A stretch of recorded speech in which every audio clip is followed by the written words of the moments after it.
हम तेरे बाटे आता मोक्ष का बतलाया गीत हम तेरे बाटे तेरे चरणों पर महावीर से दिन रात झुकाते तेरे चरणों पर महावीर देवी देव डराने आया उनके चले माया देवी देव डराने आया उनके चले न कोई माया आखिर मस्तक न झुकाया गीत हम तेरे बाटे आखिर मस्तक न झुकाया गीत हम तेरे बाटे तेरे चरणों पर महावीर से दिन रात झुकाते तेरे चरणों पर महावीर से दिन रात झुकाते हैं।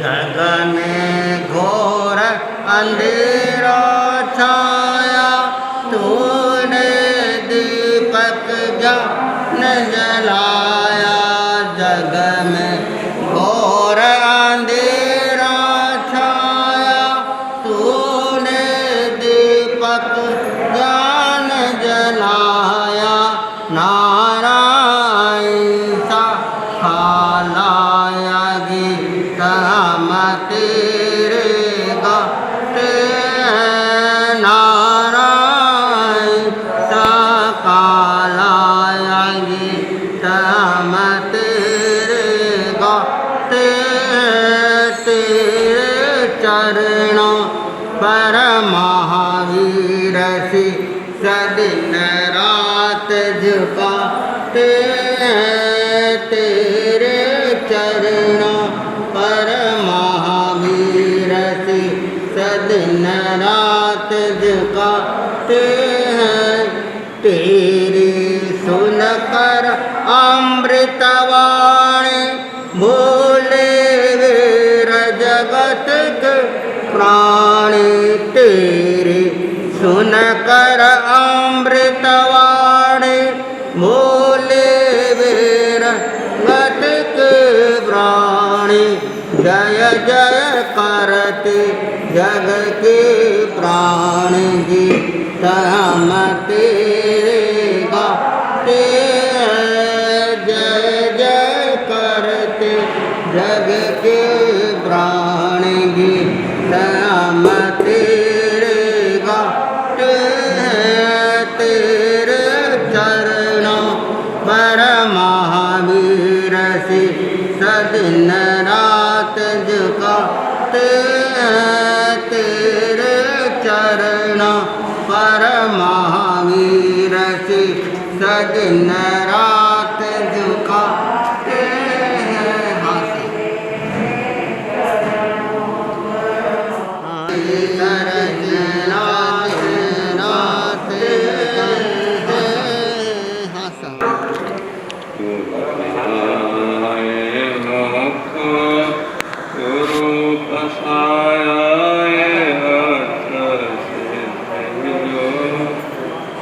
गुरु भक्ति विद्या साफल हुई में गुरुदेव आपके शरणों में पल पल हम शीश नवाते हैं प्रतिपल हम शीश झुकाते हैं हम सभी आपके कदमों पर बस यही भावना आते हैं।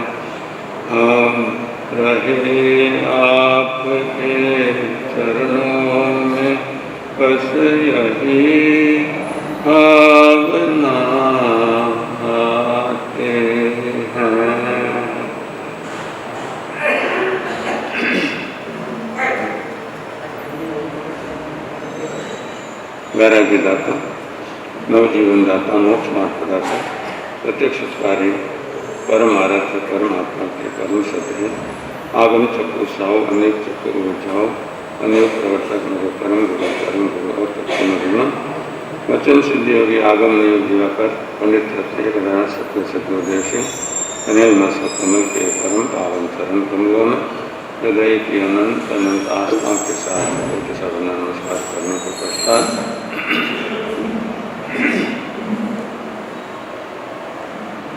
जय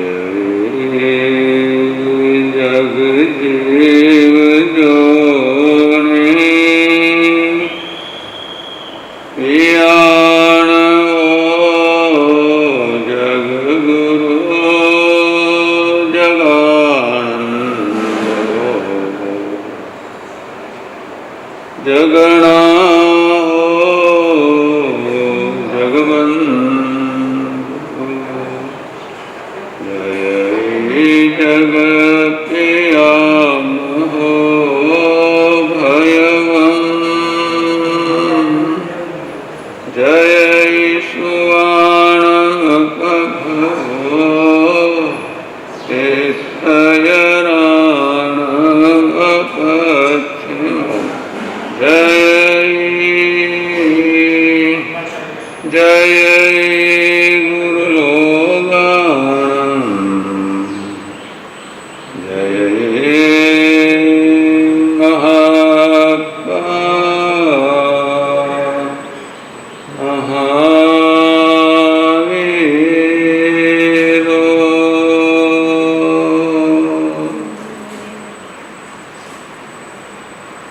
जय गुरु लोगान जग गुरु जगानंद चरम तीर्थेश जात प्रतिदिन शासन नायक श्रवण भगवान वीर वर्तमान सिंह स्वामी जी उनके शासन की सदाकाल जय हो विजय हो, सदाकाल जय हो विजय हो।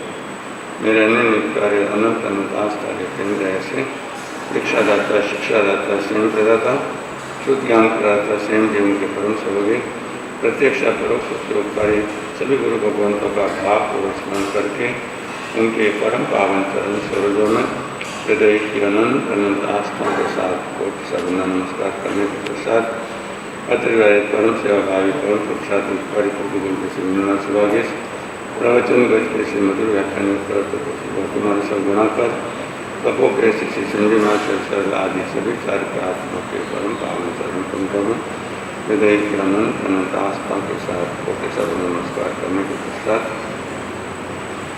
सभा सुमना व सभा श्रद्धा सभा में सर्वश्रेष्ठ ऐसी सुधर्मा सभा में विराजित प्रिय धर्म प्रेमी सावक साविकाओं सुशील माताओं प्रेमी भाई व बहन लोगस्य उज्ज्वल गरे हिम्मत इच्छा जिन्हें लोक में जिन्होंने उद्योग किया धर्म रूपे तीर्थ की स्थापना की ऐसे चरम तीर्थ जात पुत्र दिन शासन नायक समन भगवान वीर वर्तमान सिंह स्वामी जी का आपके और हमारे ऊपर अनंत अनंत दाय है। सब जगत जीव रखन रह ठाए पावन बकव्यासु कहीं परमात्मा महावीर स्वामी ने जगत के सभी जीवों पर अनंत दया और करुणा की और ये आनंद और मंगल का मार्ग, ये कल्याण का मार्ग, ये सुख शांति और समाधि का मार्ग, ये हमारी आत्मा के लिए हित का मार्ग, ये प्रकाश का मार्ग, ये श्रवण से श्रमण बनने का मार्ग और श्रमण से श्रमण भगवान महावीर बनने का मार्ग, ये कर्मों के बोझ से भारी बनी हुई आत्मा को अगुरु लघु ऐसी जो है उसके शुद्ध स्वरूप में जाने का मार्ग परमात्मा ने सुकैया में अच्छी तरह कथित किया, क्योंकि अपने आचरण से उपदेश दिया। जो आचरण से उपदेश दिया जाता है वही दीर्घ प्रभावी और दीर्घकालिक होता है, और इसलिए आचरण के संबंध में जो है मंगलाचरण के रूप में, मंगलाचरण में भी क्या है मंगल और आचरण, यानी हमारा मंगल कब होता है जब हम आचरण करते हैं। मंगलाचरण जो हम आप देखिए कि प्रवचन आरंभ होता है तो उससे पहले हमारे तपो के श्री संजय महाराज क्या करते हैं मंगलाचरण करते हैं, भगवान महावीर स्वामी की स्तुति है, नमस्कार मंत्र है। और यहाँ भी प्रवचन के प्रारंभ में जो है ना आचरण के महत्व को बताते हुए उसका क्या है मंगलाचरण किया जाता है।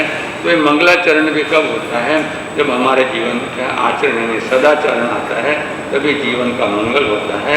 और इसीलिए परमात्मा की वो अनमोल अद्वितीय अमृत वाणी जो प्रतिदिन आप श्रवण कर रहे हैं, पढ़ंते नरे गोरे जय नरा भाव कारणम दिवम च गयम गच्छन्ति चरित्र गुणमार्यम, जो अपने इस नर भाव को पा करता है और पाप के काम करता है, वो नरक आदि दुर्गति में पड़ जाता है, वहाँ दुख पाता है और क्या है उसका क्या है संसार परिभ्रमण बढ़ जाता है। लेकिन जो धर्म की आराधना करता है, धर्म का समाचरण करता है, उसके क्या है परमात्मा फरमाते हैं दिवम च गयम गच्छन्ति चरित्र गुणमार्यम, जो चारित्र की आराधना करते हैं उसको क्या है वो दिव्य गतियों को, प्रकाशित गतियों को प्राप्त होता है और सुखों को प्राप्त होता है। तो बंधु जो हैं ऐसे सदाचरण के महत्व को और दुराचरण को जानकर हम भी अपने जीवन क्या करें, सदाचरण का महत्व करें। तो आपके सामने बात चली है ये चारित्र के बारे में बात चली है कि चारित्र का हमारे जीवन में कितना महत्व है। क्योंकि अब आप देखिए कि अब समय तो क्या है कि 2.5 महीने पूरे हो गए और क्या है अभी क्या है 1.5 महीना है, यानी 3 पक्ष रह गए हैं और तीसरे पक्ष आज पहला दिन ये नवरात्रि का पहला दिन है। क्योंकि इस नवरात्रि में हमें क्या करना है, नवरात्रि से नव जीवन की यात्रा प्रारंभ करनी है। क्या करनी है, नवरात्रि से नव जीवन की यात्रा प्रारंभ करनी है। नव जीवन ऐसा जीवन जो आगे भी नव जीवन और पीछे से पढ़ो तो भी नव जीवन, जहाँ सदा जीवन नया ही नया रहता है, नवनीत की तरह रहता है, ऐसे नव जीवन की यात्रा करनी है। तो हमें क्या है आचरण के महत्व को, चारित्र को हमें समझना पड़ेगा कि चारित्र का कितना महत्व है, आचरण का कितना महत्व है। तो बंधु जो है संसार में ज़्यादा करके जो है वो हम क्या है चारित्र की तो पूजा कम और जो है बाहर की व्यक्तिगत उसकी पूजा अधिक होती है। और उसके संदर्भ में सत्य घटना जो है जो राजा जनक के दरबार में घटी थी, है ना। जब जो आपने राजा जनक की कथा भी सुनी थी कि उनको एक सपना आया था और सपने का निराकरण क्या है उस उनके गुरु ने किया था जिनका नाम था अष्टावक्र। तो अष्टावक्र गुरु बनने के पहले जो है ना कि राजा से जो है उनका इतना परिचय, जनक से इतना परिचय नहीं था। तो एक बार जो है जनक के मन में, राजा जनक के मन में एक भाव आया कि मैं अपने देश की जो है जो दिग्गज विद्वान है, पंडित है, उनकी एक क्या है संगोष्ठी बुलाओ और उनका क्या है कि उनसे मैं सत्संग करो। तो उसने जो है ढिंडोरा पिटवा दिया कि देश में भी जितने जो है अच्छे जो है प्रकांड विद्वान है, वेदों के वगैरह, वे क्या है सभा में आए और वो क्या करें, वो क्या है हमें मुझे जो है सत्संग कराए। और ऐसा करके उसने सभी पंडितों को क्या कर दिया, आमंत्रण दिया। देश अब राजा का आमंत्रण था तो एक एक करके सब क्या है पंडित आने लगे और सभा जो है पंडितों से भर गई। सभासद लोगों की भी भीड़ लगी थी। उस दिन जो है कि आज जो है कि अच्छा सत्संग होगा, तो बहुत सारे लोग आए थे। और सबके आने के बाद में अंत में कौन आया, अष्टावक्र। अष्टावक्र आया तो जो है अष्टावक्र के आने से, क्योंकि उसका नाम तो कुछ और रहा होगा, लेकिन अष्टावक्र यानी उसका अंग जो है 8 जगह से टेढ़ा मेढ़ा था। आपने कभी कुबड़े को अगर देखा होगा झुका हुआ, किसी के दांत बाहर आए हुए हैं, किसी का जो है हाथ में जो है, तो उसका 8 शरीर 8 जगह से क्या उसका अंग जो है उबड़ा था, एकदम विचित्र दिखाई दे रहा था। तो जैसे ही उसने सभा में प्रवेश किया, जैसे ही सभा में प्रवेश किया तो सब पंडित जो है जोर जोर से हंसने लगे। क्योंकि उसने क्या, उन्होंने क्या देखा, उन्होंने शरीर को देखा कि 8 अंगों से टेढ़ा मेढ़ा ये बदरूप कुरूप जो है, इसके दांत भी बाहर आए हैं, आंखें भी बड़ी बड़ी हैं और सब क्या है शरीर के अंगों का क्या है ऐसे जो है टेढ़े मेढ़े हैं। तो उसको देखकर जो है वे सब जोर जोर से हंसने लगे। तो राजा से भी नहीं रहा गया और वे हंसने तो नहीं, लेकिन उनके चेहरे पे भी मुस्कान आ गई, उनको भी जो है थोड़ा हंसना आ गया। तो जब पूरी सभा शांत हो गई तो उस अष्टावक्र जो महाज्ञानी थे, आत्मज्ञानी थे, उन्होंने राजा जनक को कहा कि राजन आपने किसकी सभा बुलाई है, आपने किसकी सभा बुलाई है? कि मैंने तो पंडितों की सभा बुलाई है। क्या कहा? मैंने तो विद्वानों की और पंडितों की सभा बुलाई है। तब जो है अष्टावक्र ने कहा कि राजन मुझे तो यहाँ पंडित कोई नज़र नहीं आता है, मुझे तो यहाँ सब चमार नज़र आते हैं। क्या नज़र आते हैं? चमार, यानी जो चमड़े का काम करते हैं, जूते सीने का, चमार नजर आते हैं। अब सारी सभा में सन्नाटा छा गया। सब जो है एक दूसरे का मुंह देखने लगे कि हमारा कितना बड़ा अपमान हो गया राजा की सभा में, कि हम तो जाने माने विद्वान है और हमको चमार कहता है, नीचा दिखाता है। तो सब जो है उसकी तरफ क्रोध से देखने लगे कि हमको इसने चमार कहा। लेकिन राजा तो ज्ञानी थे, जनक थे। उन्होंने अष्टावक्र से पूछा कि आप अपनी बात का पुष्टिकरण कीजिए। आपने इस सभा में इन पंडितों को चमार कहा है, तो आप बताइए कि आपने किस कारण से इनको चमार कहा है। तो कहा कि राजन, चमार का काम क्या होता है? चमार का काम क्या होता है कि वो आने जाने जो है अपना जहाँ काम करता है, तो आने जाने व्यक्तियों के क्या है, वो जूतों को देखता है, यानी कि किसका जूता फटा हुआ है या कोई जो है मेरे पास आएगा और मुझे काम देगा। तो चमार का काम जो है वो चमड़ी के जूतों को देखना है। तो इन महापुरुषों ने भी क्या किया, इन्होंने भी मेरी चमड़ी को देखा। इन्होंने भी क्या देखा? इन्होंने मेरी चमड़ी को देखा, विद्वत्ता को तो देखा ही नहीं। खाली इन्होंने बाहर के रूप को देखकर जो है, चमड़ी को देखकर जो है, ये जो है ठाके मार के हंसने लगे। तो इनको हम पंडित कैसे कहें? पंडित कैसे कहें? क्योंकि पंडित कौन होता है? ध्यान दीजिए, पंडित कौन होता है? परमात्मा की भाषा में कहे तो पंडित वो होता है जिसके लिए परमात्मा ने फरमाया, क्षणम जाना ही पंडिये। जो क्षण को जानता है वही पंडित होता है, क्षण को यानी समय को। और इसीलिए आप देखिए उत्तराधन सूत्र के 10वें अध्ययन में परमात्मा ने 4 ज्ञान के धनी और 14 पूर्वधारी ऐसे इंद्र बुद्धि गौतम जो उसी भव में मोक्ष जाने वाले थे, उनको 36 बार कहा कि समयम गोयम माप माए। हे गौतम, तू समय मात्र का प्रमाद मत करे, यानी समय मात्र को तू समझ और समय मात्र को समझ करके धर्म के आचरण में क्या मत कर, प्रमाद मत कर। तो ये परमात्मा की व्याख्या है कि पंडित कौन होता है? क्षणम जान ही पंडित, जो इस मनुष्य भव के एक एक समय को जानता है और उसका मूल्य समझता है, वही वास्तव में पंडित है। बाकी तो ऐसे जो है पोंगा पंडित और ऐसे तो आपको बहुत मिल जाएंगे, है ना। एक बार एक पंडित जी जो है वो सत्संग में जो है वो बैंगन के ऊपर जो है ना वो बहुत कुछ बोल रहे थे कि बैंगन तो जो है तामसिक है और इसे खाना नहीं चाहिए और इसमें तो ऐसे नुकसान होते हैं, पेट बिगड़ जाता है, ऐसे ऐसे कई जो है बैंगन के बारे में उन्होंने सत्संग में वो बोल रहे थे। और जब अपने घर पे आए तो एक थैली में बैंगन भर के लेके आए, बैंगन भर के ले आए और अपनी धर्म पत्नी को कहा कि आज तो बैंगन का भुर्ता बनाना है ना, मुझे बैंगन का भुर्ता बहुत पसंद है।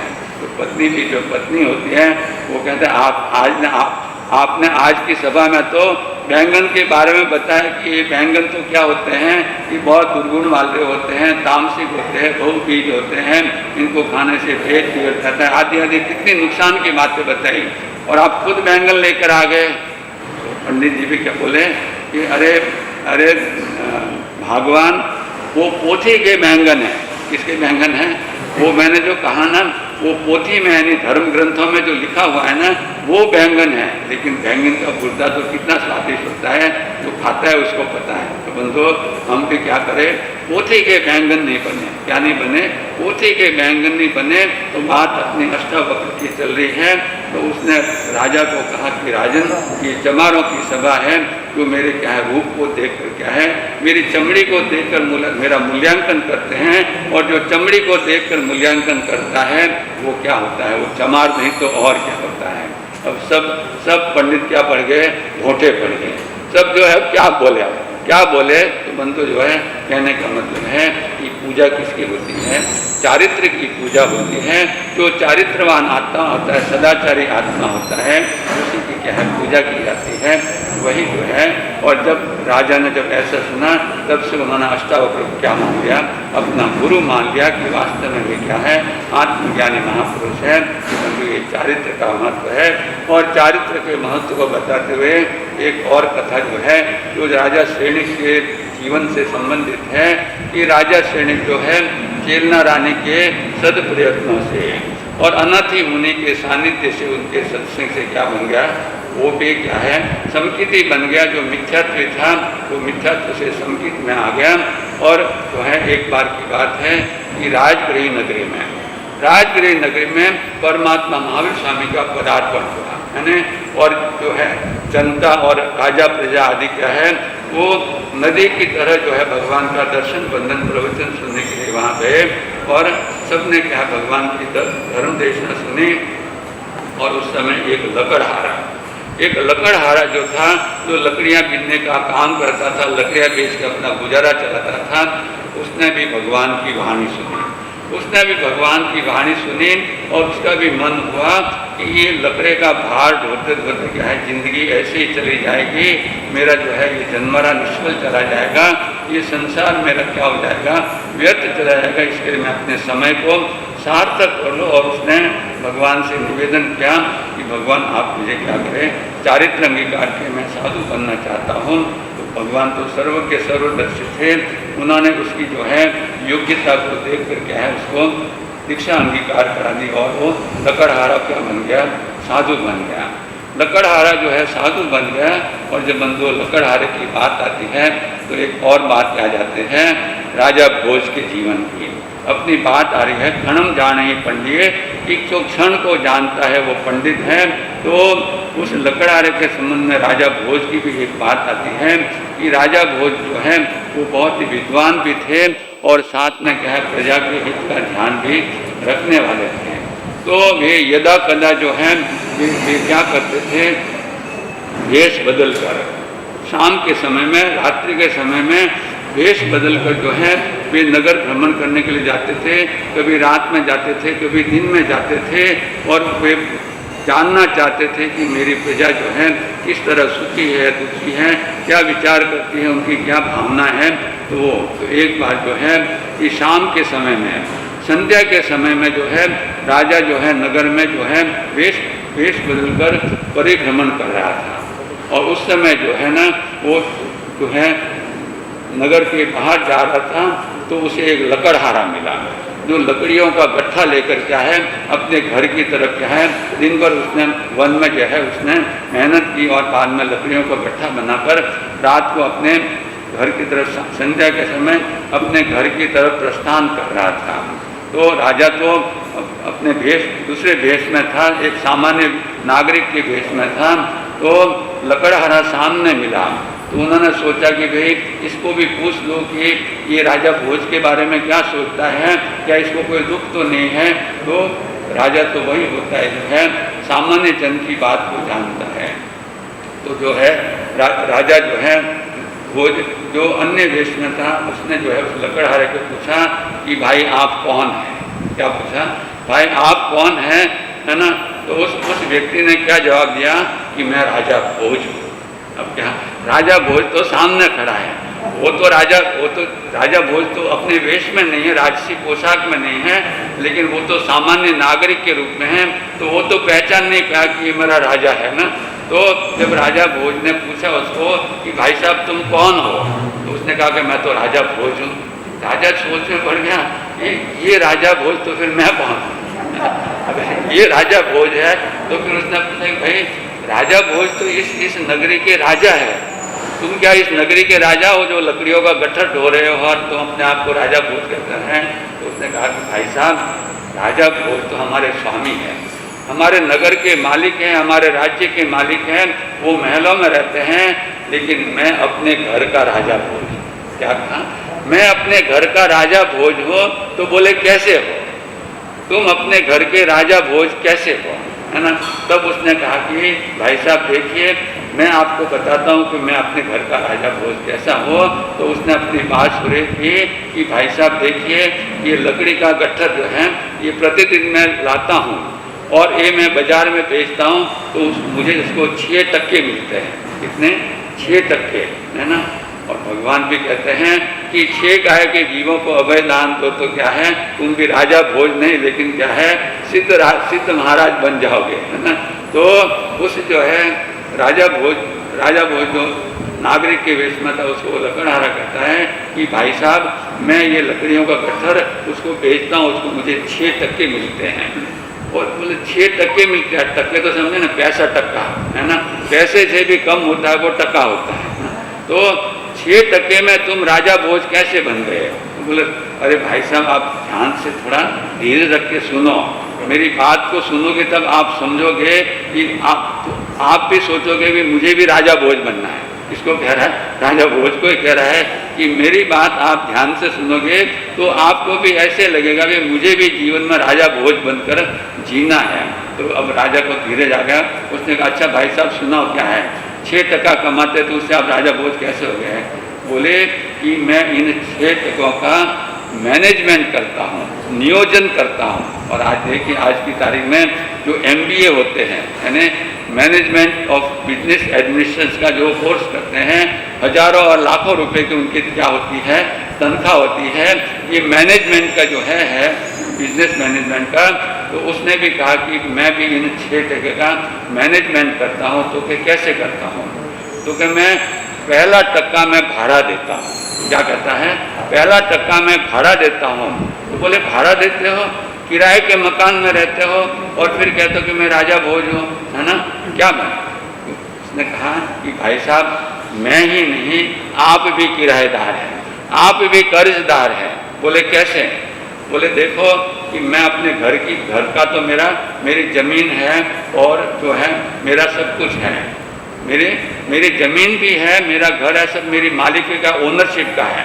मैं उसका कोई भाड़ा नहीं चुकाता हूँ, है ना। मैं उस भाड़े की बात नहीं कर रहा हूँ, मैं तो उस भाड़े की बात करता हूँ कि मैं जिस भाड़े के मकान में रहता हूँ आप भी उसी भाड़े के मकान में रहते हैं। बोले क्या बात करते हो? मेरा तो उन्होंने ये नहीं कहा कि मैं तो मेरे घर में रहता हूँ और मेरे पास तो बहुत संपत्ति है, मैं कोई भाड़े के मकान में रहता हूँ। कि राजन भाई साहब जिस शरीर में आप रहते हैं क्या वो आपकी मालिकी का है ना? क्या सदा के लिए आप उसमें रहने वाले हैं? उसको भाड़ा देना पड़ता है कि नहीं, है ना। रोटी कपड़ा और मकान किसके लिए चाहिए, है ना। तो बंदो जो है वो कहता है कि राजन भाई साहब कि मैं भाड़ा देता हूँ, यानी ये शरीर रूपी मकान में रहता हूँ और उसकी शरीर की सार संभाल रखने के लिए क्या करता हूँ, मैं उसको क्या करता हूँ, भाड़ा देता हूँ, उसकी योग्य जो है उसकी देखभाल करता हूँ। और परमात्मा ने भी यही बात फरमाई, शरीर माहु नावत्ति जीवो उच्चे नाव्यो संसारो अन्नवो उत्तो जम तरंती महेशी मोह। शरीर का महत्व बताते हुए परमात्मा फरमाते हैं कि शरीर माहु नावत्ति, ये शरीर एक नौका है, एक जो है एक साधन है, एक जहाज के समान है। शरीर माहु नावत्ति जीवो उच्चै नाव्यो, और जीव क्या है, उसका नाविक है। ये जीव जो है नाविक है। शरीर माहु नावत्ति जीवो उच्चै नाव्यो संसारो अन्नवो उत्तो जम तरंती महेशम। ये संसार क्या है, ये नदी या तालाब नहीं है, लेकिन अर्णव यानी एक महासागर है। एक महासागर है। जो महर्षि होते हैं, जो अपने शरीर को एक नौका की तरह समझते हैं और अपने आप को एक नाविक की तरह समझते हैं, ऐसे महर्षि क्या हो जाते हैं कि वे क्या इस संसार के सागर को पार कर जाते हैं। तो बंदो एक नदी पार करने के लिए भी नौका मजबूत चाहिए, है ना। नौका में अगर एक भी होल हो तो वो नौका जो है बीच में डूब जाएगी। तो एक सामान्य नदी पार करने के लिए भी क्या है, एक जो है नौका मजबूत चाहिए। तो इस संसार रूपी महासागर को जिसका कोई आर है न कोई पार है ना, जिसकी न कोई आदि है न कोई अंत है, तो उसके लिए शरीर रूपी नाव कैसी चाहिए, ये कैसी मजबूत चाहिए। और इसीलिए परमात्मा फरमाते हैं कि जो चरम शरीरी जीव होते हैं, जो उसी भव में मोक्ष जाने वाले होते हैं, वो नियमा पहला संगयन यानी वज्र ऋषभ नारायण संगयन, जिसको आप 50वें माले से भी फेंक दो नीचे तो भी उनको क्या है, खरोच भी नहीं आएगी। ऐसी उनकी जिसके शरीर की हड्डियों की मजबूती होती है। तो बंदो जो है आप और हम सब क्या है, भाड़े के शरीर में रहते हैं, लेकिन आपका और हमारा भाड़े का शरीर कैसा है, ये एकदम जो है घटिया संस्थान है ना। वहाँ अभी हमारे एक मित्र की बम्बई में बात हुई, वो चल रहे थे, ठोकर आई, गिरी और ऐसा फ्रैक्चर हो गया कि 2 महीने से घर में बैठे हैं। जो है दिन रात दौड़ने वाले हैं, उनकी ऐसी हालत हो गई कि क्या है, एकदम पराधीन हो गए। यानी कहीं भी बाथरूम में जाना हो तो भाई गर्भवती वगैरह बोलता मुझे उठा के ले जाओ। एक छोटी सी जो है दुर्घटना घटी, ठोकर लगी, गिरे और इतना बड़ा फ्रैक्चर हो गया, ऑपरेशन कराना पड़ा। बंधु जो है आपका और हमारा शरीर तो क्या है, ये सेवार्थ संस्थान, सेवार्थ संज्ञान वाला है, हल्का संज्ञान वाला है, और इसीलिए जो है इस शरीर से मोक्ष भी नहीं है, इस शरीर से मोक्ष भी नहीं है। तो बंधु भले ही मोक्ष नहीं हो लेकिन धर्म की आराधना तो कर सकते हैं। अगर ये बात निगेटिव सोच के चले कि भाई हमारा शरीर इस लायक नहीं है, तो आप देखिए कितने मांस कमन हो गए, कितनी बड़ी बड़ी तपस्या हो गए, ये किसके भरोसे हुई है ना। शरीर को भी जो है उन्होंने जो है उनको शरीर को भी कंट्रोल में रखा, भूख को कंट्रोल में रखा, तभी हुआ। तो अपनी बात जो चली है कि लकड़हारा जो है, जो राजा भोज जो क्या है नागरिक के वेश में, सामान्य वेशभूषा में उसको समझा रहा है कि राजन मैं 6 टके कमाता हूँ और पहला टका मैं भाड़ा देता हूँ, मैं भी नहीं आप भी भाड़ा देते हैं, आप भी क्या है, आप भी जो है भाड़े के मकान में रहते हैं।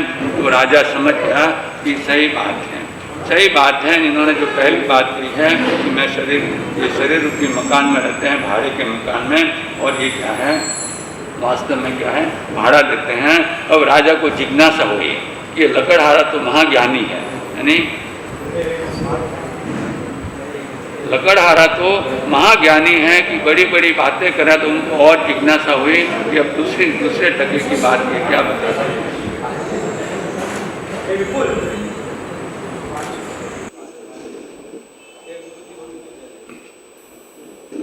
तो बंधु पहले टके का जो है समाधान होने के बाद में राजा की जिज्ञासा बढ़ी और वो ध्यानपूर्वक सुन रहा है।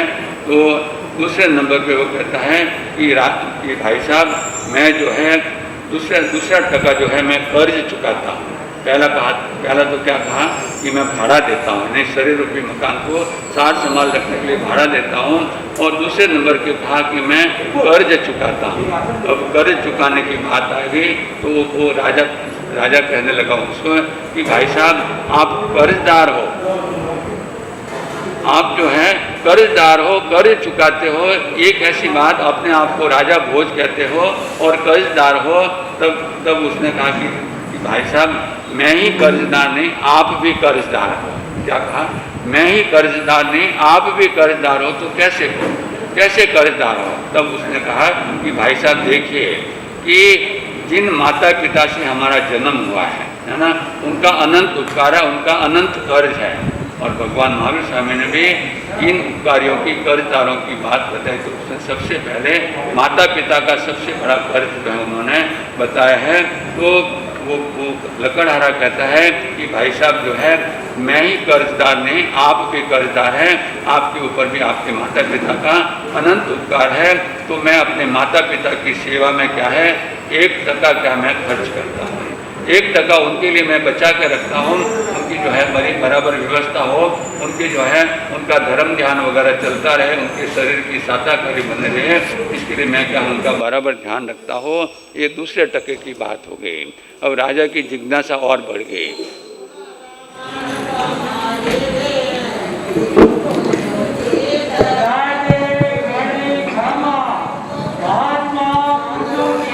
सदाकार जय हो विजय हो, महात्मा पुरुषों की सदाकार जय हो विजय हो।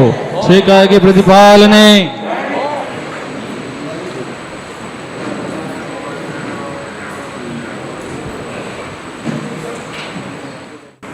परमात्मा की अनुभव अद्वितीय अमृत वाणी।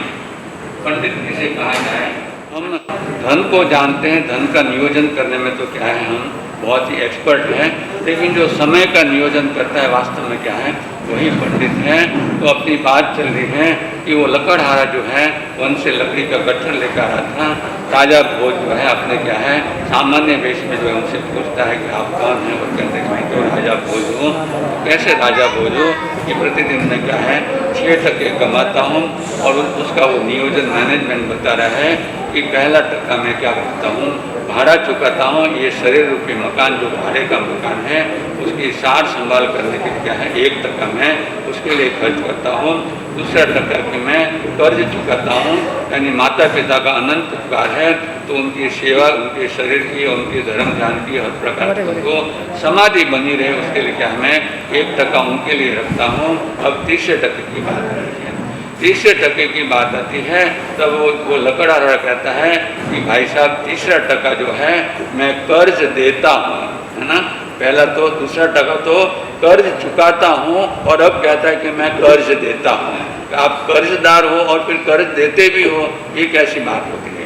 तो क्या हाँ मैं कर्ज देता हूँ, तो कैसे कर्ज देता हूँ, तो क्या है कि मेरे जो है मेरा परिवार है, मेरी धर्म पत्नी है, मेरे पुत्र पुत्रियां हैं, तो उनको क्या है मैं कर्ज के रूप में यानी उनकी सार संभाल रखने के लिए, क्योंकि वो क्या है वो अगर मैं उनको कर्ज नहीं दूंगा तो वो मेरा ध्यान नहीं रखेंगे, तो मैं उनको कर्ज देता हूँ ताकि वे क्या करें, वे मेरा ध्यान रखें और उनका भी क्या पालन पोषण बराबर हो। तो इन 3 टकों की बात हो गई कि पहला टका मैं भाड़ा देता हूँ, दूसरे नंबर का मैं कर्ज चुकाता हूँ और तीसरा नंबर में कर्ज देता हूँ। अब आगे के 3 टके, आगे के 3 टके, अब राजा की जिज्ञासा इतनी बढ़ गई तो एक चित्त होकर क्या है वो सुनने लगा कि अब क्या, अब जो है ये लकड़हारा क्या कहता है, और उसको भी बहुत आनंद आ रहा है। आपको आ रहा है कि नहीं, नजरें इधर उधर हो रही हैं, ध्यान इधर उधर हो रहा है, तो ये तो क्या है, ये तो हमारी जो है मन की चंचलता है। हम जब धर्म सभा में आते हैं तो मन को एकाग्र करके इन वाणी का श्रवण करना चाहिए ताकि हम भी खनम जाना ही पंडिए गोपाल सिंह जी, जो क्षण को जानता है, क्योंकि ये समय बूंद से गई वो हौज से भी नहीं आने वाली है। ये चातुर्मास का समय, ये बूंद जैसा समय भी अब क्या है धीरे धीरे क्या है समाप्त होने जा रहा है। बाद में आप जो है लाख कोशिश करें कि वापस ऐसा समय आए तो वो तो न भूतो न भविष्य थी। तो बंधु इस बात को जानकर कि हम भी जो है परमात्मा की वाणी का उसका महत्व समझकर हम भी खनम जाना ही पंडित बने। और ये तो हमारा परम सौभाग्य है कि हमें ऐसे गुरुदेव प्राप्त हुए जो पंडित रत्न थे, जो पंडितों में भी रत्न के समान थे। ऐसे उनको जो है उनके लिए जो है ऐसा उनके लिए कहा जाता था कि पंडित रत्न गुरुदेव श्री कन्हैया मर्सर कमल, जिन्होंने वास्तव में उन्होंने समय को जाना और ऐसा एक काम किया जो इतिहास में अमर हो गए कि 32 आगमों को 4 अनुयोगों में वर्गीकृत कर करके उनका संपादन करके और उनका प्रवर्तन करके वो वास्तव में पंडित रत्न बन गए कि इतिहास में जो काम किसी ने नहीं किया वो उन्होंने करके दिखाया। तो ऐसे पंडित रत्न गुरु का सानिध्य पाकर हम भी क्या करें, हम भी अपने जीवन को पंडित बनाएं इन्हीं शुभ मंगल भावों के साथ में। बोलिए भगवान महावीर स्वामी शिरोमणि सिद्ध सदा जयवंत है, जगत शिरोमणि सिद्ध सदा जयवंत है। अनंत ज्ञान दर्शन के धारक, भव्य जीवों के उद्धारक, चरम तीर्थेश शासनपति श्रमण भगवान महावीर स्वामी को एवं उपकारी आचार्य भगवान, उपाध्याय भगवान तथा समस्त उपकारी गुरु भगवंतों के चरण कमलों में हृदय की अनंत आस्थाओं के साथ कोटिशः वंदना अर्ज करने के पश्चात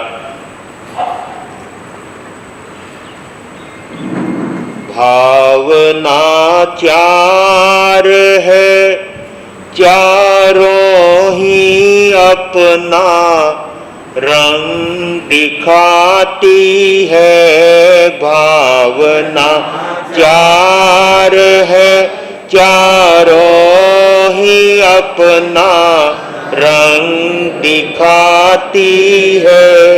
यह किस टाइप का प्राणी है, भावनाएं बताती है। यह किस टाइप का प्राणी है भावना बताती है। जो मेरा है सो मेरा है, तेरा भी और तेरा भी मेरा है। जो मेरा है सो मेरा है और तेरा भी मेरा है। दानवी भावना संसार में विप्लव मचाती है भावना। दानवी भावना संसार में विप्लव मचाती है भावना। चार है चारों ही अपना रंग दिखाती है भावना। चार है चारों ही अपना रंग दिखाती है। जो मेरा है सो मेरा है और तेरा सो तेरा है।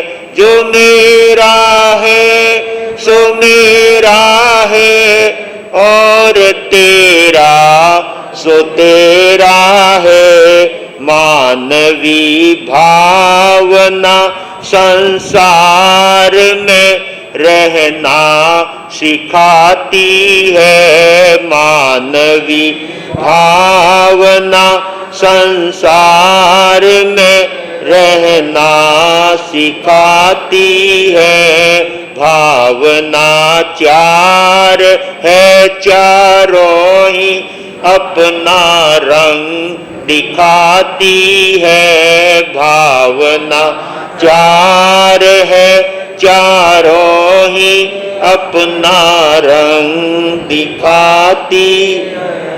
जो तेरा है सो तेरा है और मेरा भी तेरा है।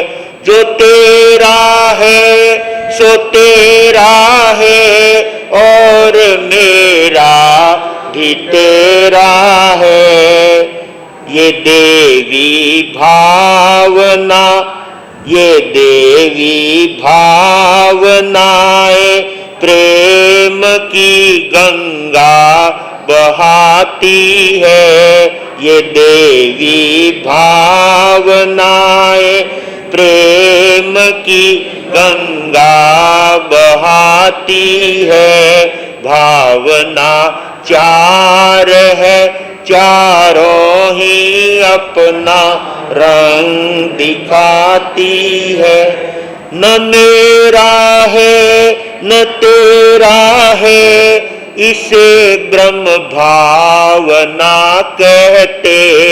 न मेरा है न तेरा है, इसे ब्रह्म भावना कहते। यही शुद्ध भावना भगवान के पद पर बिठाती है। यही शुद्ध भावना भगवान के पद पर बिठाती है भावना। चार है चारों ही अपना रंग दिखाती है भावना। चार है चारों ही अपना रंग दिखाती है।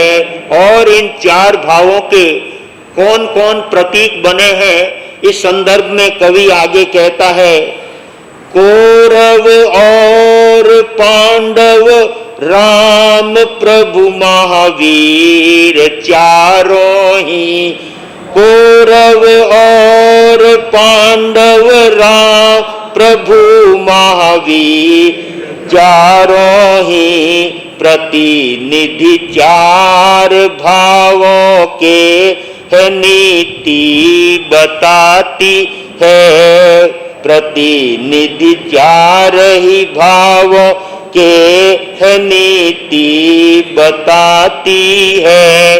भावना चार है, चारों ही अपना रंग दिखाती है।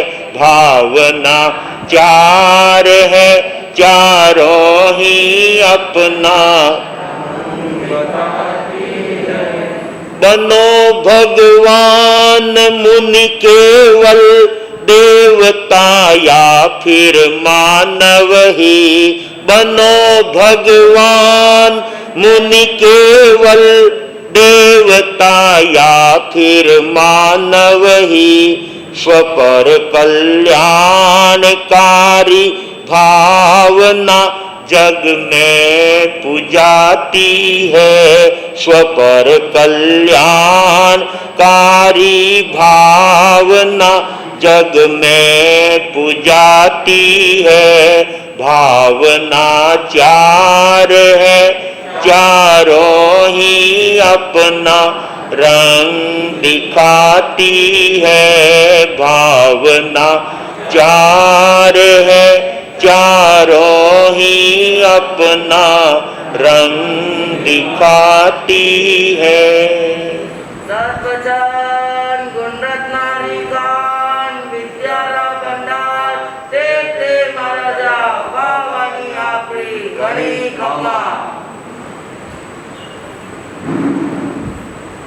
गुरु अम्बेश कमल कन्हैया धर्म सभागार में उपस्थित समस्त धर्म प्रेमी सुज्ञ श्रोताओं, सुशील माताओं एवं बहनों, जीवन को पावन बनाने के लिए परमात्मा की वाणी हमारे जीवन में पर्याप्त रूप से काम करती है।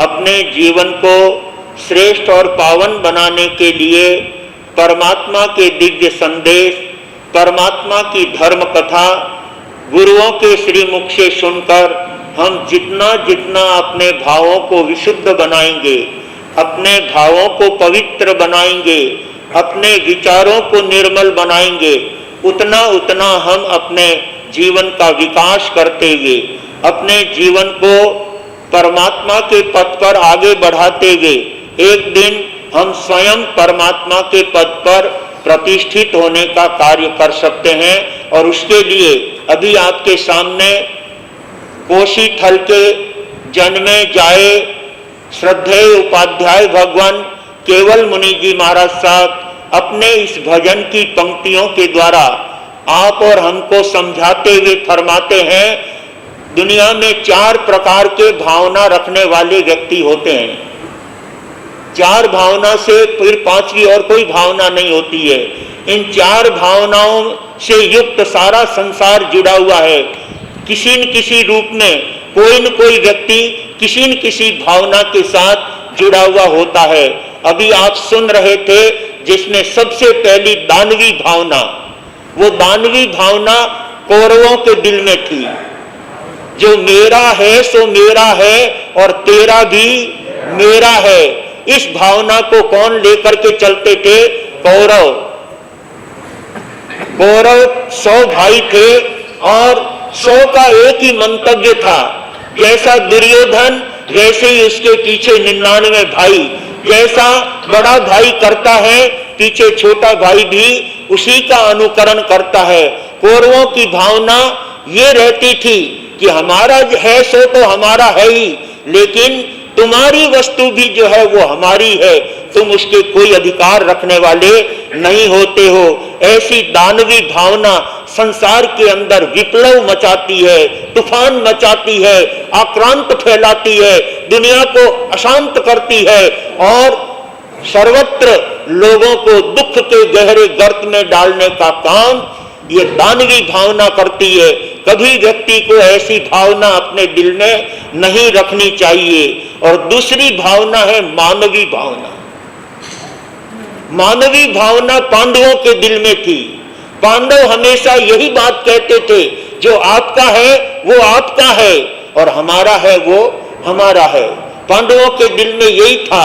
पांचों पांडव जिनको अपने गुरुजन से जो शिक्षा मिली थी, उस शिक्षा के आधार पर वो हमेशा यही बात कहते थे कि आपका आप रखिए और हमारा हमें रहने दीजिए। इस प्रकार की उत्तम भावना पांडवों के दिल में थी। कभी वो कौरव के किसी भी बात का, किसी भी वस्तु का, कोई जमीन का, किसी राज्य का अपना अधिकार नहीं जताते थे। वो हमेशा यही कहते थे, आपका है सो आपका है और हमारा है सो हमारा है। ये भावना अपने आप में एक बहुत विशुद्ध भावना है। ऐसी भावना रखने वाला व्यक्ति भी अपने जीवन में बहुत बड़ा विकास करता है। और उससे और आगे बढ़ते हैं तो दूसरी भावना हमारे सामने आती है। जीवन के अंदर अद्भुत वो भावना जो राम के जीवन में थी, जो मेरा है सो तेरा है और जो तेरा है सो तेरा है, यानी तुम्हारा है सो तो तुम्हारा ही है, लेकिन मेरा है वो भी तुम्हारा है। और वास्तव में राम ने ये बात अपने जीवन में करके बताई थी। जब दशरथ राजा ने अपना राज्य राम के नाम कर दिया, परंतु कैकेयी के कहने पर, और राम कैकेयी को भी अपनी माता मानते थे, और इसलिए वो कैकेयी चाहती थी कि ये अयोध्या का राज्य मेरे लड़के को मिलना चाहिए। और ये बात जब राम के सामने आई तो राम ने सचमुच में अपने मानव धर्म की पीएचडी की थी, और इसलिए वो समझते थे कि जिन माता पिता ने मेहरबानी करके मेरे नाम से जो राज्य दिया है, परंतु एक माता चाहती है कि वो राज्य मेरे पुत्र को मिलना चाहिए, इसलिए राम ने कहा कि ये मेरे अधिकार का राज्य भी मैं अपने भरत भाई के लिए समर्पित करता हूं। जो तेरा है सो तेरा है और मेरा भी तेरा है। ऐसी उत्तम भावना राम के दिल में थी। सचमुच बंधुओं, ऐसी भावना रखने वाले व्यक्ति लोगों के अंदर पूज्य हो जाते हैं, लोगों के अंदर माननीय हो जाते हैं।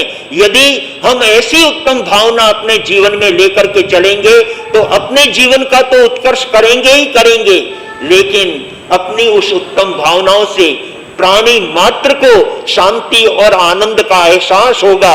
इसलिए हर व्यक्ति के जीवन में ऐसी भावना जिसके जीवन में होती है, वो राम का आदर्श अपने जीवन में अपना करके जगतवासियों के लिए सुंदर प्रेरणा प्रदान करने वाला होता है। इससे भी आगे चौथी भावना वो परमात्मा महावीर की थी। परमात्मा महावीर हमेशा यही फरमाते थे, न मेरा है न तेरा है, इसे ब्रह्म भावना कहते। सचमुच बंधुओं, ऐसी ब्रह्म भावना अपने दिल में रखने वाला कभी किसी वस्तु को लेकर के संघर्ष नहीं करता, झगड़ा नहीं करता, आग्रह नहीं करता, छीटाकशी नहीं करता, किसी के प्रति कभी कोई वैर और दुश्मनावट के भाव नहीं करता। क्या कोई वस्तु लेकर के आया है और क्या कोई वस्तु लेकर के जाने वाला है। जो आया था खाली हाथों आया था और यहां से जाएगा, तब दुनिया की समस्त वस्तुएं यहीं पर छोड़ करके जाएगा। कामरेज वाले तो एक एक तिजोरी ले जाएंगे, तिजोरी नहीं तो ये पहनी हुई ड्रेस तो ले जाएंगे। ज्ञानी कहते हैं वो भी अग्नि में जल जाएगी। अपने साथ चलने वाली दुनिया की कोई वस्तु नहीं है, ये परमात्मा का ज्ञान कहता है, ये महावीर का ज्ञान कहता है, ये महावीर का उपदेश कहता है कि इस दुनिया के अंदर हमारी कोई वस्तु नहीं है। आप किसी के नहीं हो और आपका कोई भी नहीं है। आत्मा अकेली आती है और आत्मा अकेली यहां से जाती है। कोई किसी का संगी साथी नहीं है। ऐसी उत्तम भावना परमात्मा महावीर के जीवन में थी, और उस भावना को जो भाग्यशाली आत्मा अपने जीवन में अपना लेता है, उसे धर्म कार्य करने का मन में अहोभाव पैदा होता है, क्योंकि मुझे ब्रह्म भावना तक पहुंचना है। और उसके लिए सवेरे सूर्य उदय होते ही सबसे पहले अपने शारीरिक कार्य से निवृत्त होकर परमात्मा की भक्ति करना, परमात्मा के दिव्य उपदेशों का समाचरण करना, सामायिक की आराधना करना, परमात्मा की भक्ति करना, माला फेरना, भक्तामर का पाठ करना, स्तोत्र और स्तवन करना, ये जीवन का सबसे पहला ध्येय होना चाहिए। ऐसी उत्तम ध्येय रख करके जो भाग्यशाली आत्मा चलता है वो इस ब्रह्म भावना को अपने जीवन में स्थान देकर अपने आगामी भविष्य को भी उज्जवल करने वाला होता है। आइए सौभाग्यशालियों, ऐसे उत्तम धर्म संस्कार हमारे जीवन में गुरु भगवंतों से मिलते हैं, माता पिता से मिलते हैं। जो पुत्र अपने माँ बाप के सानिध्य में रह करके अच्छे संस्कार प्राप्त करता है, अपने जीवन को परमात्मा की भक्ति में लगाता है, गुरुओं के चरणों में लगाता है, वह धन्य बन जाता है। अभी आप सुन रहे थे प्रवचन प्रारंभ से पहले एक छोटे से बालक मिहिर सोनी ने अपनी सुंदर भावनाओं का परिचय देते परमात्मा की वाणी को अपने वचनों के द्वारा स्वीकार करते हुए उन्होंने हुकारा और जिकारा दिया। सचमुच ये बालक हमारे 2012 के चातुर्मास में नाथद्वारा में बहुत छोटा था, लेकिन उस चातुर्मास में भी छोटा होने के साथ सबसे पहला जिकारा इस बालक का लगता था। जब भी हम प्रवचन प्रारंभ करते और भगवान की स्तुति करते, गुरु की भक्ति करते और भजन का पाठ, भजन की पंक्ति पूरी होने के साथ ही भाई मिहिर अपने उत्तम भावनाओं के द्वारा सतवचन, गुण रत्नारी खान, विद्यारा भंडार, तहत है महाराजा, वाह वाणी आपरी घनी खम्मा, संतों के वचनों को इस उत्तम भावनाओं के साथ झेलना, स्वीकार करना और उनकी वाणी को विरदाना अपने आप में अद्भुत आत्मा को लाभ देने वाला होता है। उनके पिता श्री लोकेश भाई राय सोनी हमारे बीच में बैठे हुए हैं। उस चातुर्मास के 5 ही महीने का संचालन भाई लोकेश जी राय सोनी के हाथ में था। संघ के अध्यक्ष, मंत्री, सारे के सारे पदाधिकारियों ने मंच संचालन का काम, उस सभा के सारी व्यवस्थाओं को भाई लोकेश जी के हाथ में दे रखा था और लोकेश जी ने बहुत भावनाओं के साथ और खूबी के साथ में उस पूरे 5 महीने के चातुर्मास के भव्य संचालन का सुंदर लाभ लेते हुए अपने नाथक द्वारा चातुर्मास के गौरव को 4 चांद लगाने का कार्य भाई लोकेश जी राय सोनी ने किया। और जिस तरह से आप सभा का संचालन करते थे, लोग इनके संचालन से बंध जाते थे, इनके संचालन को देखकर गदगद हो जाते थे। आने वाले अतिथि मेहमानों को जिस शब्दों के साथ ये पुकारते थे, लोग इनके शब्दों को सुनकर मन में बहुत आनंद का अनुभव करते थे। सचमुच में बंधुओं, ऐसे सभा संचालक, कुशल सभा संचालक भाई श्री लोकेश जी राय सोनी आज हमारी धर्म सभा के अंदर उपस्थित है अपने छोटे पुत्र के साथ में। जो पुत्र अभी तो बहुत कुछ आगे बढ़ गया है, लेकिन उस चातुर्मास में इसने प्रतिक्रमण याद किया। आपके 2 भाइयों ने प्रतिक्रमण याद किए और पूरे राय सोनी परिवार ने उस चातुर्मास में 2 मास खमन की आराधना करके हमारे श्रद्धेय पूज्य प्रवर्तक मदन मुनि जी महाराज साहब की चरणों में भक्ति स्वरूप उन्होंने 2 मास खमन, 28, 15 और अनेक प्रकार की तपश्चर्या राय सोनी परिवार के द्वारा उस चातुर्मास में की गई और अनेक तपश्चर्याएं नाथक द्वारा चातुर्मास के अंदर संपन्न हुई। 18 मास खमन, 328 और छोटी बड़ी अनेक तपस्याएं उस चातुर्मास में संपन्न हुई। भाई श्री लोकेश जी के नेतृत्व में युवा मंडल सदस्यों ने बहुत अच्छे से अच्छे कार्य वहां पर संपादित किए। अनेक सांस्कृतिक कार्यक्रम आपके दिशा निर्देशन में युवा मंडल ने, कन्या मंडल ने अनेक कार्यक्रम आयोजित करके लोगों को बहुत धर्म भावनाओं से जोड़ने का काम किया और इनके संस्कारों को पल्लवित करने के लिए भाई श्री अंबालाल जी साहब लोढ़ा अभी थोड़े दिन पहले अपने यहाँ पर आकर के गए हैं। उन्होंने नाथक द्वारा चातुर्मास की विनती नाथक द्वारा संघ के माध्यम से संतों के सामने उन्होंने प्रस्तुत की। आने वाला 2026 का चातुर्मास हमें नाथक द्वारा वालों को मिलना चाहिए। हमारे 14 वर्ष पूरे होने जा रहे हैं और वो 14 वर्ष का वनवास राम की तरह पूरा हो जाना चाहिए और ये अधिकार हमें नाथक द्वारा संघ को मिलना चाहिए। पहले भी नाथक द्वारा संघ के वरिष्ठ कार्यकर्ता यहाँ पर आए थे, उन्होंने भी अपनी गिनती रखी, लेकिन कहाँ चातुर्मास होगा, अभी तक इस संदर्भ में हमने कोई विचार किया नहीं है। किस संघ को मिलेगा, किस क्षेत्र को मिलेगा, किस प्रांत को मिलेगा, ये तो अभी भविष्य के गर्भ में है और गर्भ में रही हुई बात को हम क्या जान सकते हैं। भला आज के समय में तो गर्भ में रही हुई बात को भी सोनोग्राफी से जान लेते हैं, परंतु संतों के दिल में क्या भावना है वो जानना बहुत कठिन है। वो सोनोग्राफी भी नहीं जान सकते कि संत अपने आगामी चातुर्मास के लिए क्या विचार लेकर के चल रहे हैं, परंतु प्रत्येक संघ अपने चातुर्मास की गिनती करने का अधिकार रखता है, अपने क्षेत्र की चातुर्मास की गिनती कर सकता है और अधिकार पूर्वक कर सकता है। और संतों को चातुर्मास कहाँ करना है वो संतों के विचारों पर निर्भर करता है। तो आइए सौभाग्यशालियों, हमारे बीच में अनेक श्री संघों से भाई बहन आए हुए हैं। हमारा पिछला चातुर्मास 2024 का भीम क्षेत्र में चातुर्मास था, जहां पर अनेक प्रकार की धार्मिक प्रवृत्तियों के साथ साथ 11-11 मास का मन एक छोटे से क्षेत्र में होना अपने आप में बहुत बड़ा मायना रखता है। ऐसे भीम संघ में छोटे छोटे बालक बालिकाओं ने, बच्चों ने और बालिकाओं ने उस चातुर्मास के अंदर सामायिक के यूनिफॉर्म के साथ में सामायिक की भव्य आराधना करके गुरुदेवों के चातुर्मास का उत्तम लाभ लिया। ऐसा लाभ लेने वाले बालक अपने परिवार का, अपने संघ का और भगवान महावीर स्वामी के शासन का गौरव बढ़ाने का कार्य करता है। अभी एक छोटा सा बालक आपके सामने यहाँ पर सामायिक के यूनिफॉर्म में बैठा हुआ था, जिसकी माता खुशबू बाई, जो मूलतः देवगढ़ जिनका पियर है, आपकी बहन ने जिन शासन में दीक्षा ली है वो संस्कार आप में भी है। संसार में रहते हुए अपने परिवार का कैसे मार्गदर्शन करना, अपने बच्चों को कैसे धार्मिक भावनाओं से जोड़ना, ऐसे छोटे छोटे बच्चों को सामायिक के यूनिफॉर्म में, साधु के वेश में उनको सामायिक की मुद्रा में लाकर संतों के सामने उपस्थित करना।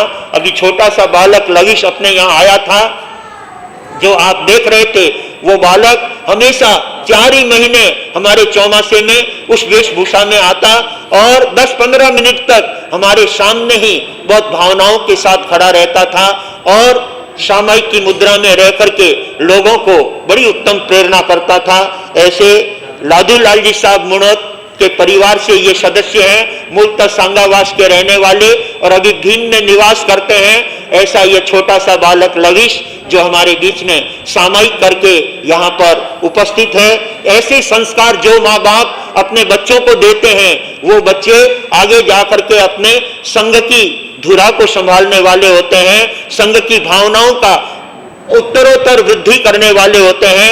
ये छोटा सा बालक हमारे बीच में आज सामायिक की इस मुद्रा में है, सामायिक की इस वेशभूषा में है, ये अपने आप में अन्य बच्चों को भी प्रेरणा देने जैसी है।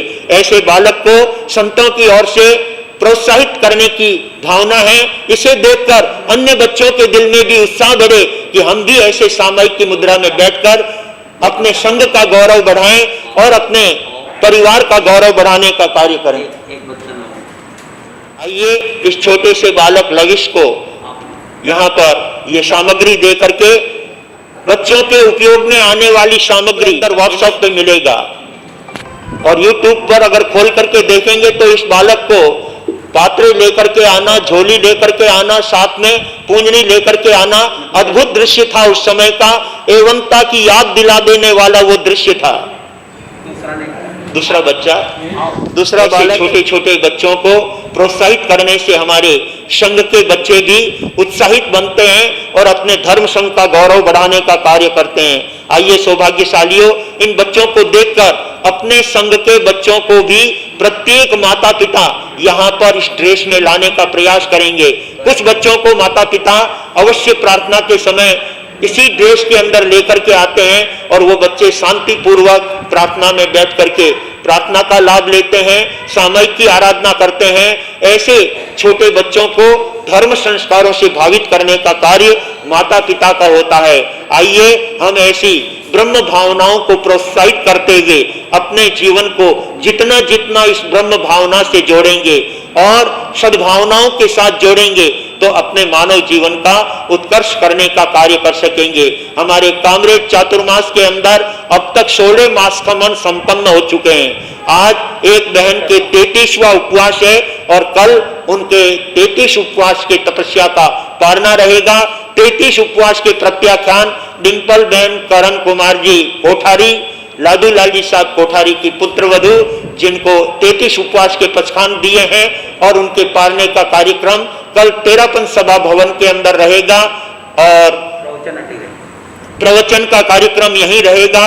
बहन पौर्षी के पचखान लेने के लिए 33 उपवास के ऊपर पौर्षी के प्रत्याख्यान इसी महावीर भवन के अंदर लेने के लिए पूरे परिवार के साथ डिम्पल बहन उपस्थित होगी और उनको यहाँ पौर्षी के पचखान दिए जाएंगे और उनके पारने के साथ उनका जो भी आयोजन वो सारा तेरापन सभा भवन के अंदर रखा गया है।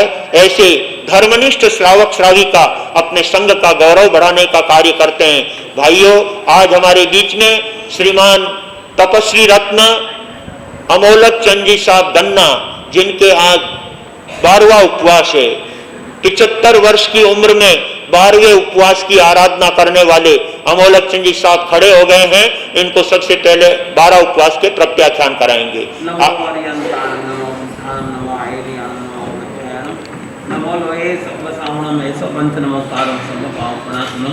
मंगलानंच सर्वे पड़मं अवै मंगलम वसद्धारम पासम पासम वंदामि विसार विस्मयनाशम मंगल कल्याण आवासम विसार पुण्यवंतम कंठे धारी दोषयमनो तस्सगः रोगमारि दुष्ट जराजन्ति वसाम तिष्ठौ दुर्गेवंतो प्रणामोहि न पावन्ति अविज्ञानं जीवाय रामरं ठानं ये संतो मायस मत्तिवन्य परनिये न तादेव दित्यवयं भवे भवे पास दिन चंदा भवे भवे पास दिन चंदा। आप 12 पास 26 क्या नथा भोगेनम सहस्ता गारेनम सब समाहि मत्यागारेनम वस्त्री। तपस्या करने वालों को धन्यवाद, जिन शासन की शान बढ़ाने वालों को धन्यवाद, बड़ी उम्र में बड़ी तपस्या करने वालों को धन्यवाद।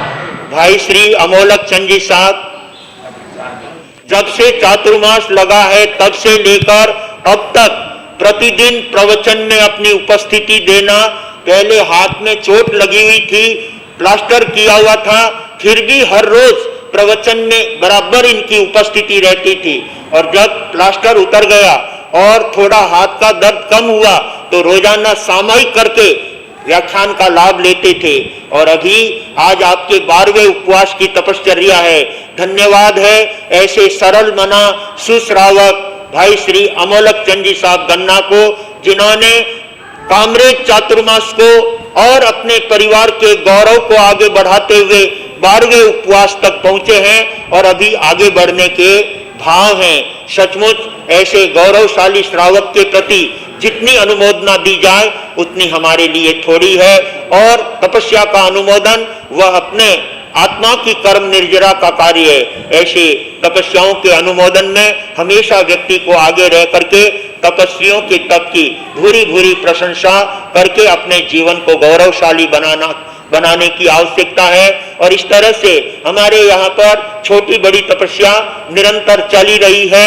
और इस तपस्याओं के क्रम में आने वाले 28 तारीख को हमारे यहाँ पर मेवाड़ गौरव श्रमण संघ के महामंत्री परम पूज्य सौभाग्य मुनि जी महाराज साहब के पुण्य स्मृति दिवस में उपलक्ष्य में यहाँ पर भिक्षु दया की आराधना रखी गई है।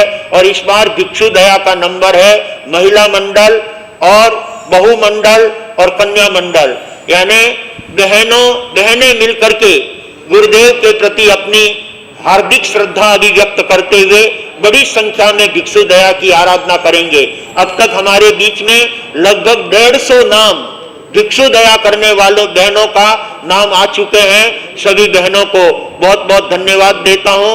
जो जो धार्मिक प्रवृत्तियां अपने संघ में आयोजित की जा रही है, उसमें प्रत्येक प्रवृत्ति के अंदर अहोभाव के साथ जुड़ करके हम अपने संघ का गौरव बढ़ाएं और अपनी आत्मा को निर्मल और पावन बनाने के लिए उन धार्मिक प्रवृत्तियों में सहयोग करने का पूरा पूरा भाव रखेंगे और अपने जीवन को आगे बढ़ाएंगे।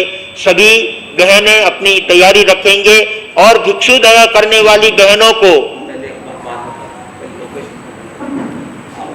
एक विशेष सूचना इसी प्रवचन में अभी आपको दी जाएगी।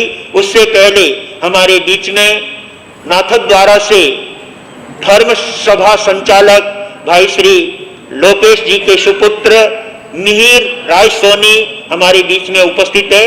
वो अपने भाव शब्द निवेदन करना चाहता है। भाई मिहिर आगे आए और अपने शब्द जनता के सामने रखकर अपने संघ की, अपने परिवार की गौरवमय भावनाओं को यहाँ पर प्रस्तुत करें। मिहिर राय सोनी। प्यारे हैं श्रवण संघ के नभ में चमकते दिव्य सितारे हैं, आपका गुणगान करते हैं, शत शत प्रणाम करते हैं, आपका गुणगान करते हैं, शत शत प्रणाम करते हैं। आओ गाँव में जन्म लिया है, टाटिया कुल उजियारा है, रुक्मणी देवी के आंचल का मिल गया तुझे सहारा है। हो खेत मल जी के राज दुलारे, तेजस्वी गुणवान हो, बचपन से ही पुण्य प्रभावी, जिन शासन की शान हो। तेरे दर्शन करने जो आया, बड़े प्रेम से पूछा ओ बाया, हो बिन मांगे ही तूने उसके काज सवारे हैं। श्रमण संघ के नभ में चमकते दिव्य सितारे हैं, आपका गुणगान करते हैं, शत शत प्रणाम करते हैं। हो पंचमहावतारी तेरी महिमा सबसे न्यारी है, भक्तों के तुम हो रखवाले, कीर्ति तेरी बारी है।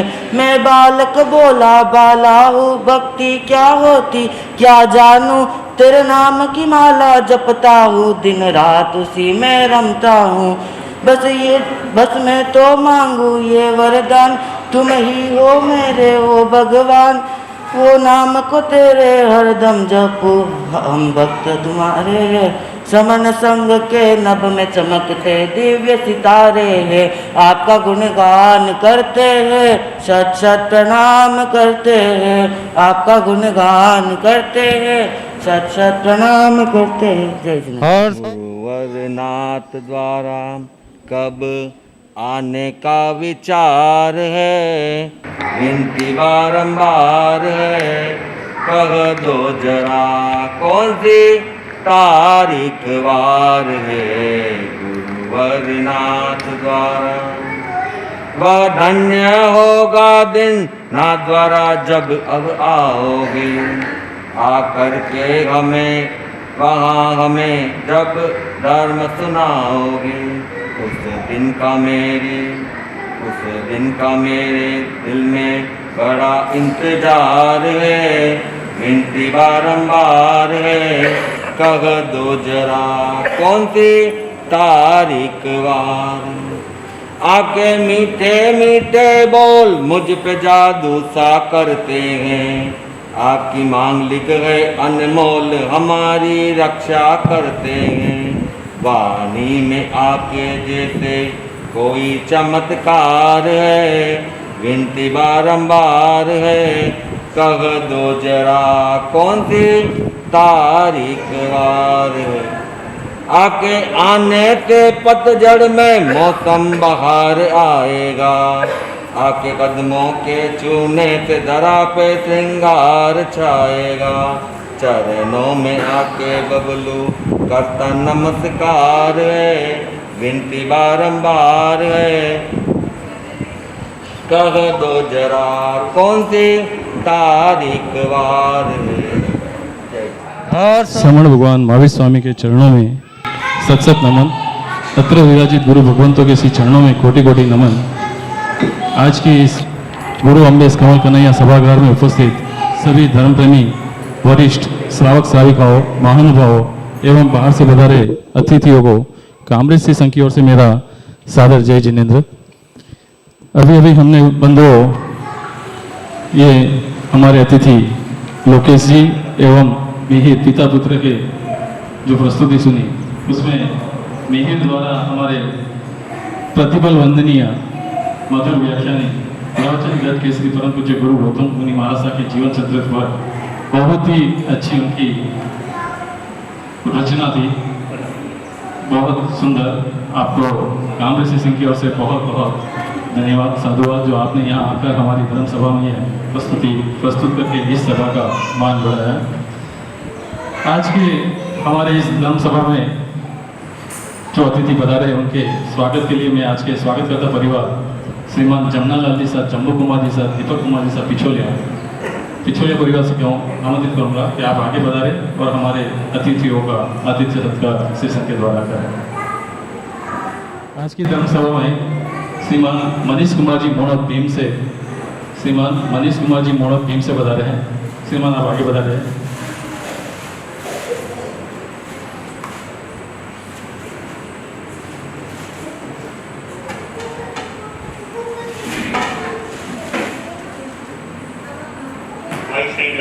समाज में प्रदान करते थे।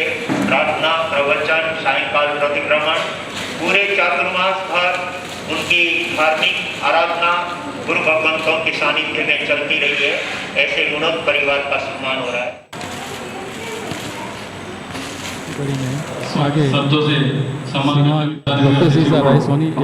श्रीमान कैलाशी साधक भीम से बता रहे श्रीमान आगे बढ़ा जाए। आपका भी कामरेज सेशन में बहुत बहुत हार्दिक स्वागत, अभिनंदन है।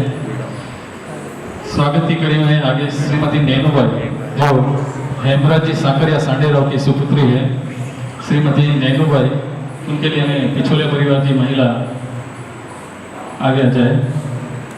श्रीमती नैनूबाई हेमराज जी साकरिया सांडेराव की सुपुत्री विरार मुंबई से बता रहे हैं। पिछोलिया परिवार महिला स्वागत की इसी कड़ी में आगे श्रीमती खुशबू जी मोड़ो भीम से बता रहे हैं। श्रीमती खुशबू जी मोड़ो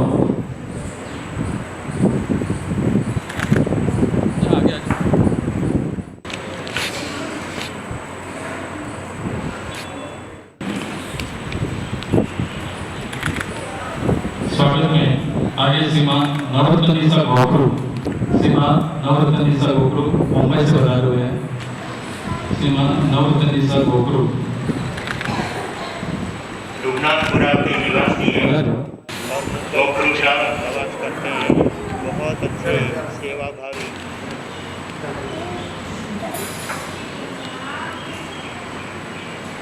आपका बहुत बहुत हार्दिक स्वागत समान है।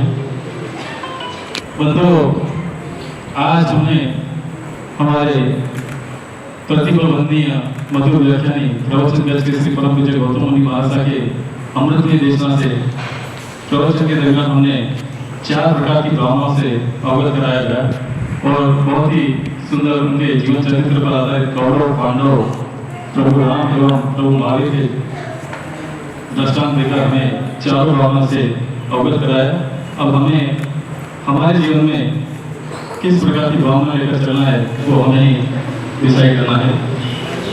आगे आज की प्रवचन के 4 महीने प्रवचन पश्चात की प्रभावना के लाभार्थी है श्रीमान मोहन लाल जी साहब, भीमराज जी साहब, साकरिया सांडेराव, कलाम जी ज्वेलर्स, कोसंबा, वाकी सूरत एवं 4 महीने मीडिया के लाभार्थी हमारे श्रीमान सूरज चंद जी साहब, जीवन जी साहब, दीपक कुमार जी साहब, राशि सायन कामरेज। सूचना में आगे अभी हमारे चातुर्मासिक रजिस्ट्रार सूचना दी गई है कि 11 बजे से 12:30 बजे तक यहाँ पर सामायिक की बैग का वितरण होगा और भिक्षु तैयार करने वाले धर्मप्रेमी साधकों के लिए जो साड़ी का वितरण है यही महिला मंडल द्वारा 11 से 12:30 बजे तक उसका वितरण होगा। आप सभी अपनी अपनी प्रभावना एवं भिक्षु दया के जो भगवान है प्राप्त कर ले। हमारे आज के धर्म सभा में उपस्थित सभी अतिथियों को मेरा कांग्रेस संघ की ओर से नम्र निवेदन है, आप गौतम प्रसाद का लाभ अवश्य ले जाए। गौतम प्रसाद की व्यवस्था नीचे मार्ग पर रखी गई है। और मैं श्रीमान नवरत्न मल्लिसा गोखलो जो अपने भाव व्यक्त करना चाहते हैं, मैं आमंत्रित कर रहा हूँ श्रीमान नवरत्न मल्लिसा गोखलो। भगवान यहाँ पर विराजमान गुरु भगवान कोटि कोटि वंदन। हर गीत में एक साज होता है, हर बात में एक राज होता है। बिगड़ी हुई तस्वीर बदल जाती जिनके सिर पर गुरु भगवंतों का हाथ होता है, जिनके सिर पर गुरु भगवंतों का हाथ होता है। मैं उमरा से रहता हूँ और गुरुदेव के दर्शन किए पहली बार उमरा में 4-5 साल पहले के बाद, तो मैं हर साल गुरुदेव के यहाँ पे उपस्थित होता हूँ। यहाँ पे भी कांग्रेस में जब रैली थी तभी भी मैं यहाँ पे आया था। और गुरुदेव का ऐसा तेज है जो हमको खींच के लेके आता है, इतना ऐसा तेज है गुरुदेव का प्रभाव है। तो मैं तेरापंथी से बिलोंग करता हूँ, परंतु गुरुदेव का इतना अच्छा प्रभाव है तो हम लोग बहुत बार दर्शन किए गुरुदेव के, और गुरुदेव का इतना आशीर्वाद देता है हमारे ऊपर, इसके लिए बहुत बहुत कृतज्ञता ज्ञापित करता हूँ गुरुदेव के प्रति।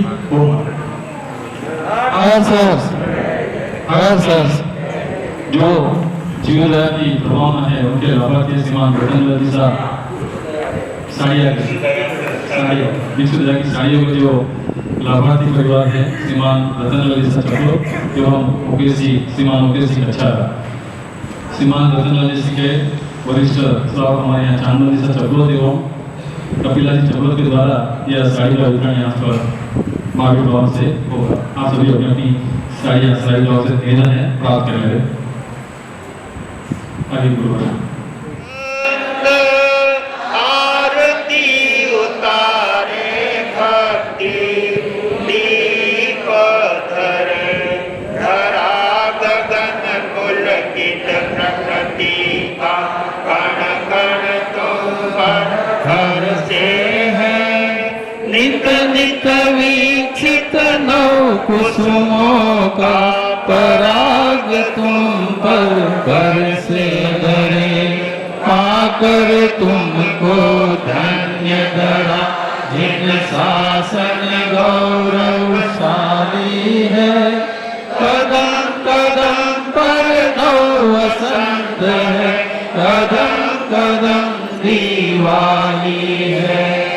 आकर दर्शन सब हर शांत जय जय त्रिभुवन पूजित संत।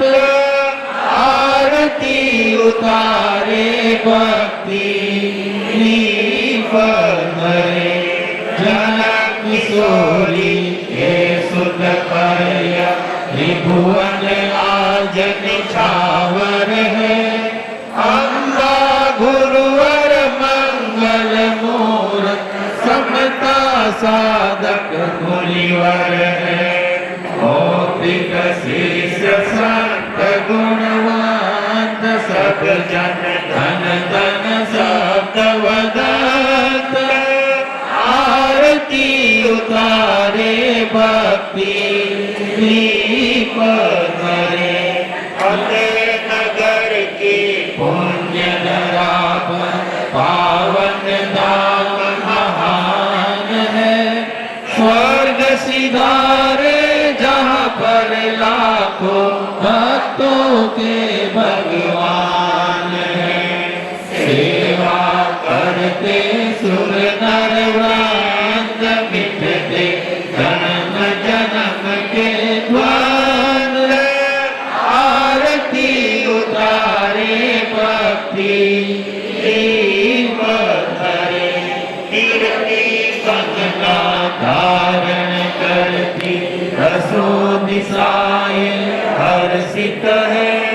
भक्त भ्रमर गुण कीर्तन विरचित रस चरणों में गुंजित है। प्रतिपल वर्धित कुमुदानंद जय जय अक्षय आनंद कांद।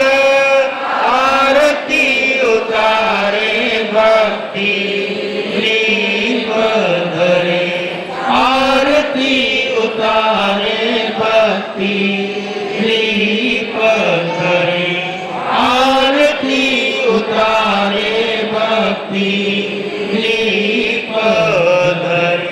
बोलिए मेवाड़ संघ शिरोमणि पूज्य प्रवर्तक गुरुदेव श्री अंबालाल जी महाराज साहब की।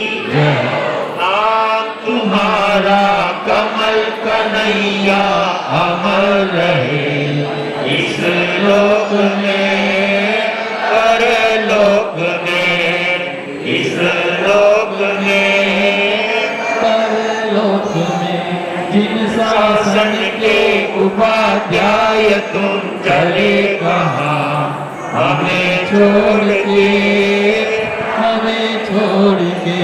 ओ जमुना के लाला दीन नाम तुम्हारा कमल कन्हैया अमर रहे, इस लोक में परलोक में, इस लोक में परलोक में।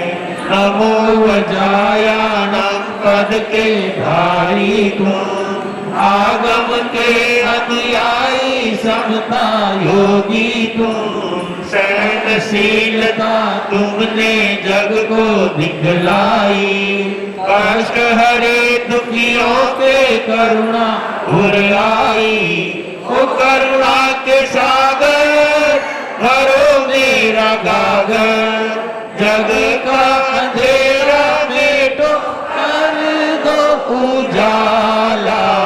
नाम तुम्हारा कमल कन्हैया अमर रहे, इस लोक में परलोक में, इस लोक में परलोक में। आगम की नव रचना तेरे मन भाई, धर्म ध्वजा आबू पर्वत पर फहराई।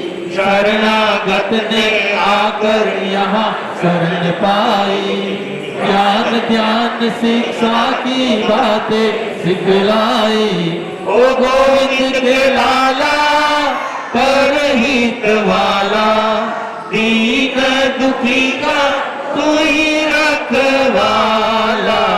नाम तुम्हारा कमल कन्हैया अमर रहे, इस लोक में परलोक में, इस लोक में परलोक में। विनय मुनीसा नहीं देखा सेवा भावी, तन मन अर्पण किया गुरु भक्ति माई। गुरु कमल आशीष दी गौतम ताई, संजय गुण सागर गुरु कृपा पाई। ओ शासन सितारा तुम्हें प्राण प्यारा, अक्षय पुकारे चेलो वंदन हमारा। नाम तुम्हारा कमल कन्हैया अमर रहे, इस लोक में परलोक में, इस लोक में परलोक में। अहिंसा के अवतार शासनपति श्रमण भगवान महावीर स्वामी की, श्रमण संघ की, आचार्य सम्राट परम श्रद्धेय पूज्य श्री आत्माराम जी महाराज साहब की, आचार्य सम्राट परम श्रद्धेय पूज्य श्री आनंद ऋषि जी महाराज साहब की, आचार्य सम्राट परम श्रद्धेय पूज्य श्री देवेंद्र मुनि जी महाराज साहब की, आचार्य सम्राट परम श्रद्धेय डॉक्टर शिव मुनि जी महाराज साहब की, तेरापन धर्म संघ के आचार्य भगवान श्री महाश्रमण जी महाराज साहब की, जिन शासन गौरव गणाधीश पूज्य श्री उमेश मुनि जी महाराज साहब की, श्रमण संघीय प्रथम युवाचार्य पूज्य श्री मधुकर मुनि जी महाराज साहब की, वर्तमान युवाचार्य पूज्य श्री महेंद्र ऋषि जी महाराज साहब की, कर्नाटक गज के श्री घोर तपस्वी पूज्य श्री गणेशी लाल जी महाराज साहब की, जैन दिवाकर पूज्य श्री चौथमल जी महाराज साहब की, श्रवण सूर्य मरुधर के श्री पूज्य गुरुदेव श्री मिश्रीमल जी महाराज साहब की, मेवाड़ संघ शिरोमणि पूज्य प्रवर्तक गुरुदेव श्री अंबालाल जी महाराज साहब की, राजस्थान के श्री उपाध्याय प्रवर पूज्य श्री पुष्कर मुनि जी महाराज साहब की, उपाध्याय प्रवर आगमन योग प्रवर्तक पूज्य गुरुदेव श्री कन्हैया लाल जी महाराज साहब की, केवाड़ मुकुटमणि आगम ज्ञाता पूज्य गुरुदेव श्री हस्तीमल जी महाराज साहब की, केवाड़ प्रवर्तक पूज्य गुरुदेव श्री मगन मुनि जी महाराज साहब की, अहिंसा दिवाकर शेरे राजस्थान लोकमान्य वरिष्ठ प्रवर्तक पूज्य श्री रूपचंद जी महाराज साहब की, श्रमण संघीय महामंत्री गेवाड़ गौरव पूज्य गुरुदेव श्री सौभाग्य मुनि जी महाराज साहब की, प्रवचन करके श्री प्रवर्तक परम पूज्य गुरुदेव श्री गौतम मुनि जी महाराज साहब की, मेवाड़ भास्कर उप प्रवर्तक श्री कमल मुनि जी महाराज साहब की, कपूर केसरी श्री संजय मुनि जी महाराज साहब की, तत्व चिंतक श्री सागर मुनि जी महाराज साहब की, नव दीक्षित श्री चैतन्य मुनि जी महाराज साहब की, राजस्थान सेनी परम पूज्य गुरु निमिया श्री प्रेमवती जी महाराज साहब की, सभी साधु संतों की, आज के आनंद की हमारे बीच श्रीमान मोहनलाल जी बागरेचा पांडुरी से बता रहे हैं। श्रीमान आप आगे बताइए, आपका कांग्रेस सिंह में बहुत बहुत हार्दिक स्वागत अभिनंदन है। पिछले परिवार से श्रीमान कमला लाल जी आगे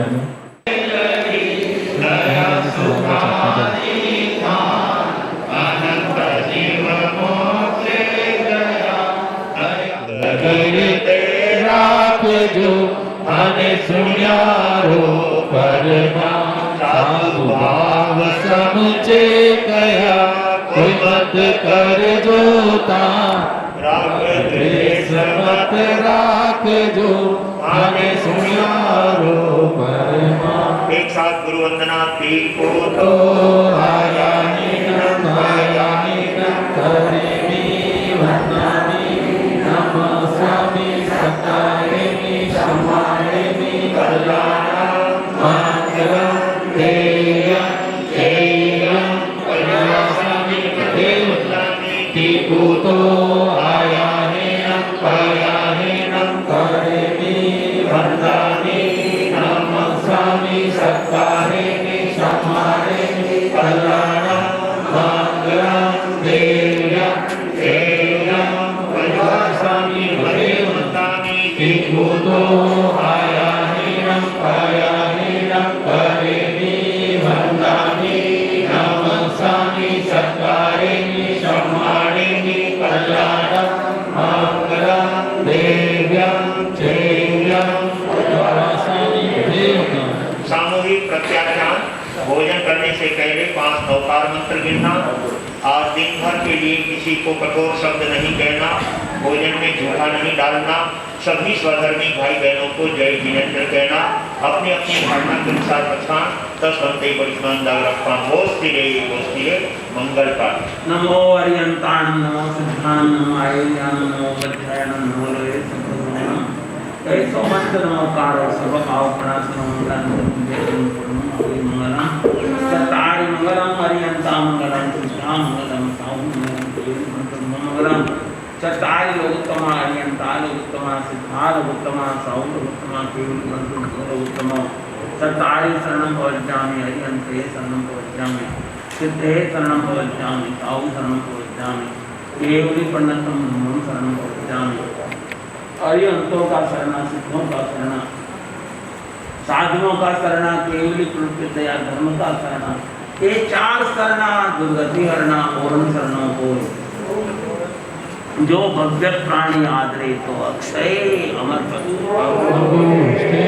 अमृत वसे लधिकणा बंडा श्री गुरु गौतम समरिये मनवांछित फल दाता भावे भावन भाविये भावे दीजे दान भावे धर्म करा दिए भावे केवल ज्ञान भावे पद निर्वाण। जय जिनेन्द्र।